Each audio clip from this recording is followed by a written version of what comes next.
बात करते हैं, जो सनातन की बात करते हैं, जो समाज समरसता की बात करते हैं, जो हिंदुत्व की बात करते हैं, उनको अपना दोगला चेहरा समझने की जरूरत है। इसलिए हमको राष्ट्रवाद की बात नहीं, समरसता की बात नहीं, सनातन की बात नहीं, हमको सामाजिक न्याय व्यवस्था की बात करनी होगी। ये डॉक्टर अंबेडकर का केंद्र बिंदु है, क्योंकि सामाजिक न्याय व्यवस्था का मतलब है समानता, स्वतंत्रता, न्याय और भाईचारे के आधार पर समाज और राष्ट्र का निर्माण हमको करना है। फिर जाकर जातियां खत्म होंगी और इसके पीछे वो शास्त्रों, वो ज्ञान की जो बातें आपके ऊपर लिखी, उस सिस्टम को आपको छोड़ना होगा और आपका विचार तर्कवादी होना चाहिए, अनुभव के आधार पर होना चाहिए, विश्वास के आधार पर नहीं आपको चलना है कि किसी ने कोई कहा दिया आपने मान लिया। इसलिए धर्म की बात हो, ईश्वर की बात हो या कोई भी विचारधारा, पहले आपको जानना है और फिर मानना है। किसी के कहने पर आपको नहीं चलना है। हमारे पास बहुत बड़ा लिटरेचर है, लाखों के हमारे पूर्वजों ने बहुत सारा काम हमारे लिए कर दिया है। हमारे पुराने पुरखे जो है हमें उनके रास्ते पे चलना है। बुद्धा से लेकर कबीरदास, कबीरदास के बाद ज्योतिराव फूले और ज्योतिराव फूले के बाद शाहू जी महाराज और शाहू जी महाराज के बाद अम्बेडकर, जो दुनिया के सबसे बड़े इंटेलेक्चुअल में आते हैं। अम्बेडकर को हमारे भगत अमरनाथ जी ने बड़े अच्छे ढंग से पढ़ लिया था, इसलिए पूरे भारत के अंदर जो कॉन्स्टिट्यूशन लागू था उसके बाद उन्होंने जम्मू कश्मीर में वो लागू करवाने के लिए अपनी जान की बलि दी। उनके जान की कुर्बानी को हम लोगों को कदर होनी चाहिए।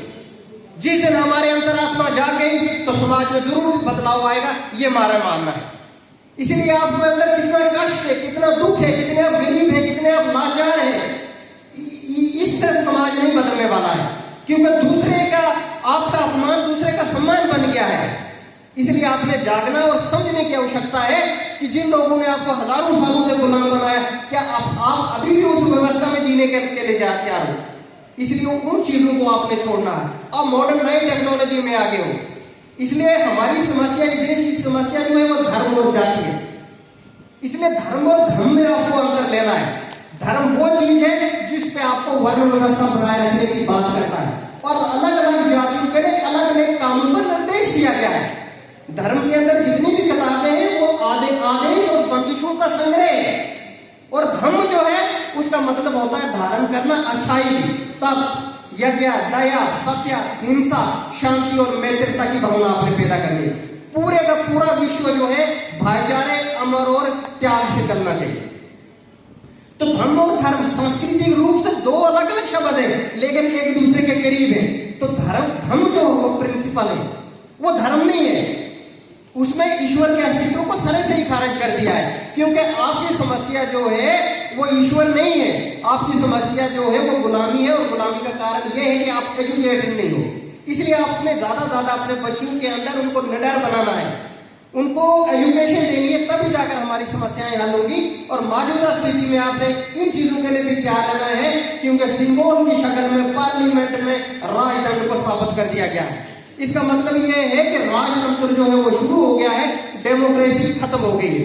इस हिडन एजेंडे को आपको समझने की जरूरत है कि हिंदू राष्ट्र अगर बनता है उसमें हमारा स्थान कहाँ होगा, हम लोगों की पोजीशन क्या होगी। क्या पुरानी की तरह हो जाएगी?